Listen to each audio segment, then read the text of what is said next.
From RareGem Productions, this is Let's Get It Together. Support for Let's Get It Together comes from the Kwame Building Group, delivering total value through pure construction and program management services. Support also from Proficient Chiropractic, 2050 Woodson Road in Overland, Missouri. Call 314-447-0725 with Doctors Everett and Tipler, changing the way St. Louisans think about their health.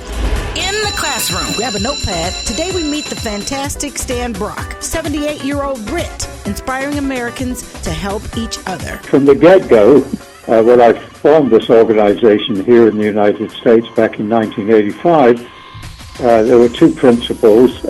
One, it was going to be an all-volunteer organization. In other words, volunteers don't get paid. And secondly, it was going to be open to the public, and the public would not have to pay. We would not ask them any questions about whether they had a job, whether they had insurance, whether they were legally in this country or not. It would be on a first-come, first-served basis with none of those questions to be asked. And it's been remarkably successful. Medicine Man, the Stan Brock story on Let's Get It Together. We'll be right back. I'm Jade Harrell. Hi, this is producer Jade Harrell, and I'm so excited about how my business is growing and how much I'm learning. I can't wait to plug into the resources and opportunity that are happening at the MoCan Minority Business Symposium happening on May 8th and May 9th at the Union Station Hotel. I know I need to be at the symposium, but here's why you do too. Companies will give you step-by-step instructions on how to do business with them. Personal time to meet company executives and decision makers that can give business specifically to you. Get acclimated to MoCan, the only organization in St. Louis whose main goal is to help companies just like yours win big contracts. And finally, we need to be at the symposium to increase our bottom line and grow our businesses. Register your business today at mocansymposium.com or call Yafet El Amin at 314-454-9675. That's 314-454-9675 for sponsorship and vendor opportunities. Let them know you heard it from RareGem. RareGem Productions proudly presenting the positive. Let's get it together! Come on in, everyone, and take your seats, please. This is the classroom, where we get a front row seat to expert instruction, information, and access. You won't leave the way you came. This classroom is all about knowledge, and knowledge is power, and the power is yours. Now, let's get it together.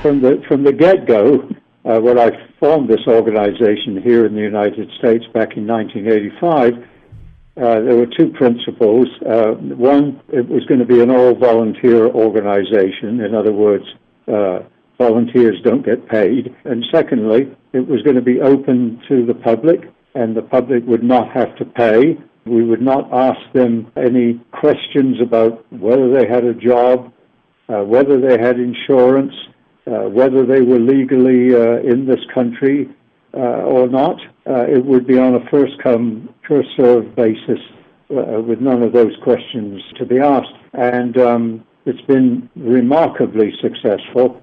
The wait, unfortunately, for the patients, unless you get there very, very early, you probably will not get seen. And if you're going to get there very, very early to make sure that you're going to be seen, then the wait, unfortunately, is often several hours and sometimes many hours.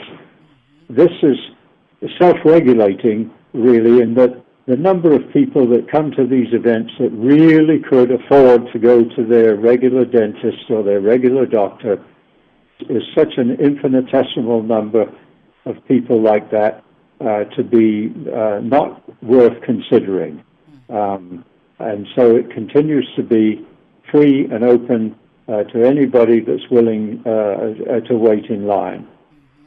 Well, let's talk about your position with this, because here we are, we're talking about two key areas of care for all health. Are you in sort of a triage where you're trying to deal with some key issues. I know not one person, organization, or group can take care of everything. However, do you ever feel like you're patching them up to send them right back out? Well, to start with, I asked for a show of hands on Saturday morning when there was a very large crowd out in front of the Jackie Joyner Center. Oh, my gosh, yes. I said, if you're here to see the dentist, please raise your hand. And an absolute sea of hands went up. Oh, yeah. And if you're here to see the eye doctor and hope to get a pair of glasses, please raise your hand. And another sea of hands went up. It was the same people. Yes. And then I said, if you're here to see a medical doctor, and we've got women's health specialists, and we're going to be doing pap smears and this and that, and the diabetic consultations, please raise your hand. And only about 4 or 5 hands went up out of several hundred people. Oh, wow. Because the truth of the matter is they all needed to see the medical doctor. Mm-hmm. But they were so preoccupied with the pain from their teeth, yes, or the fact that they couldn't function to get a job and needed a pair of eyeglasses, that's where their focus was. And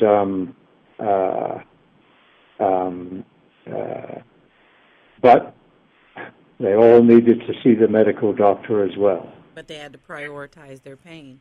On your website, it says you're trying to stop the suffering. Exactly. So we are trying to stop suffering, but I think your question was, well, is this some type of a Band-Aid?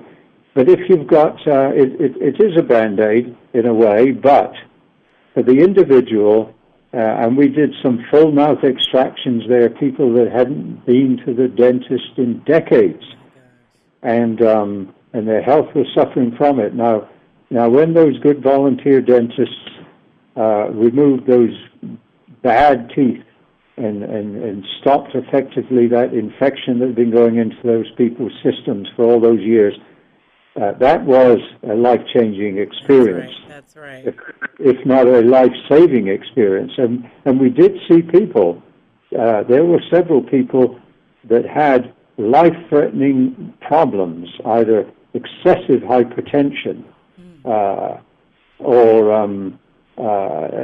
other. There was one person who had a very, very serious case of glaucoma that the ophthalmologist said, we got to get this patient into the hospital immediately because this patient is at risk for blindness in the next 72 hours or something. It was that serious.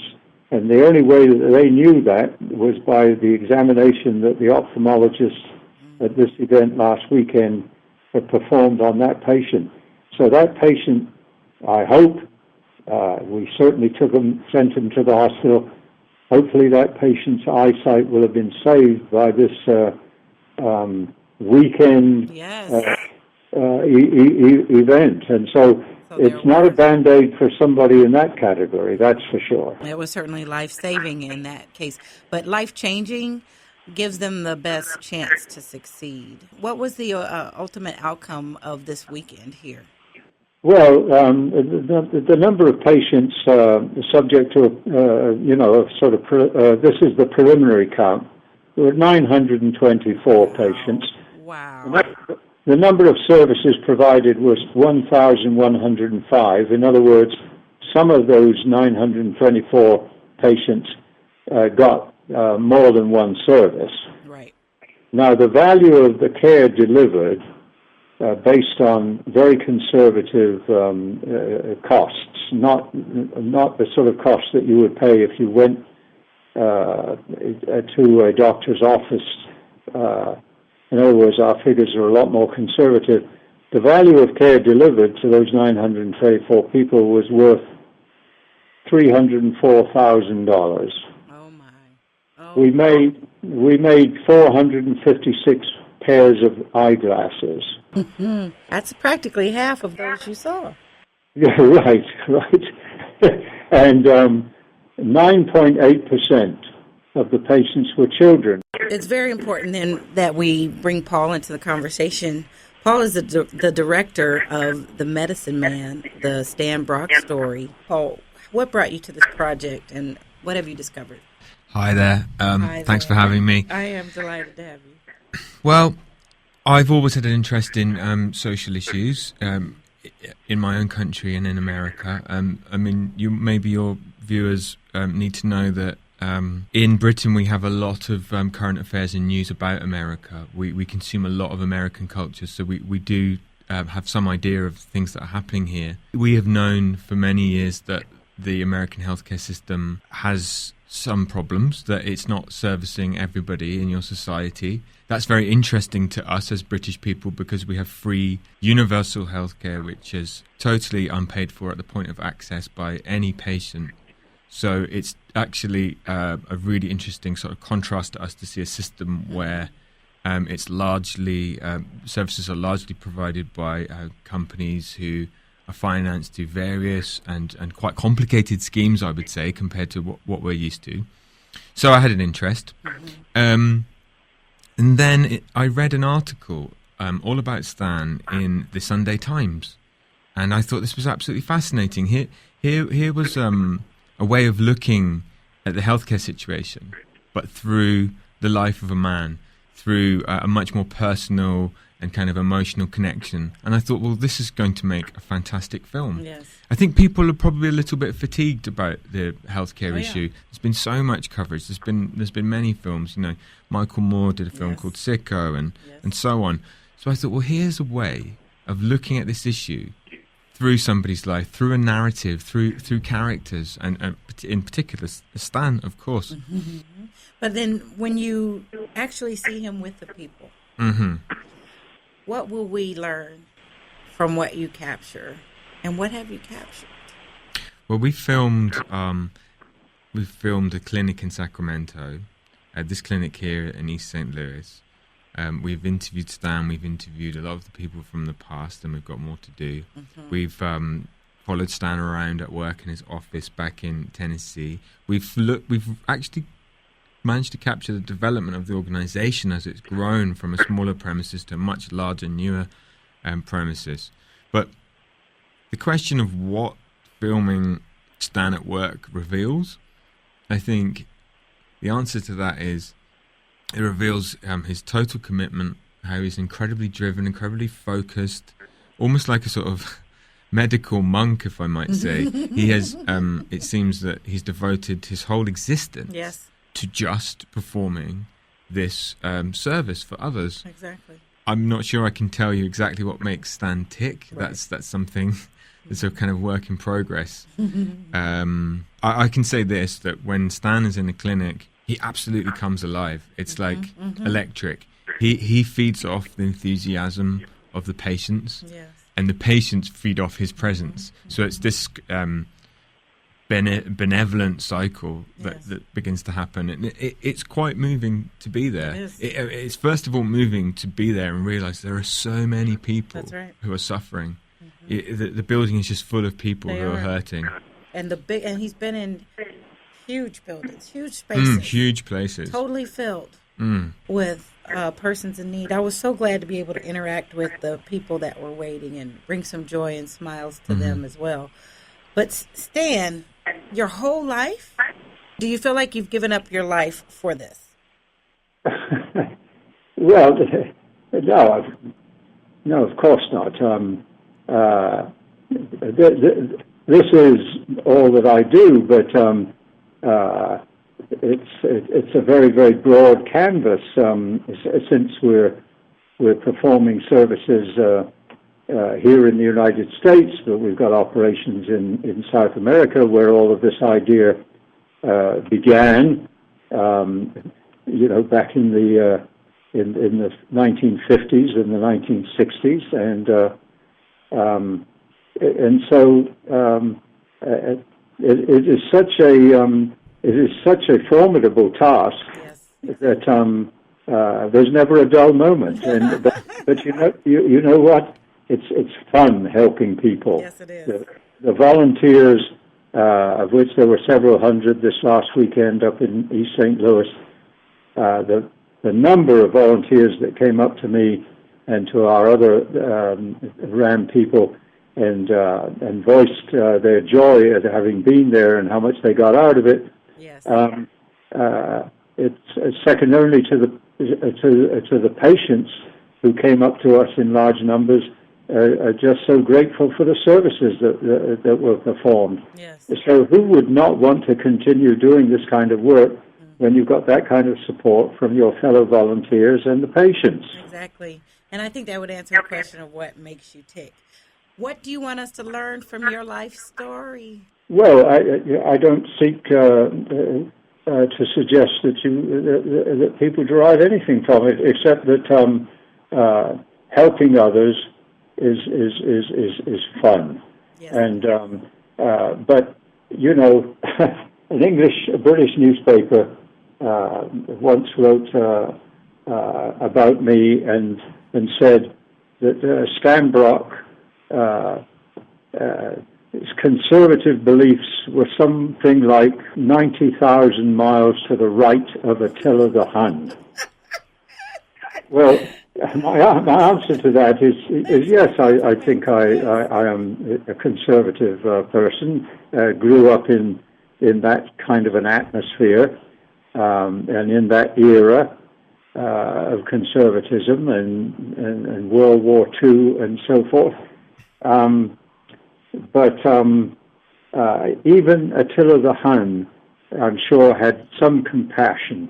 Whether it was compassion for his horse or for his dog, he had some type of compassion, and so does everyone. And just find where that compassion is and try and develop it.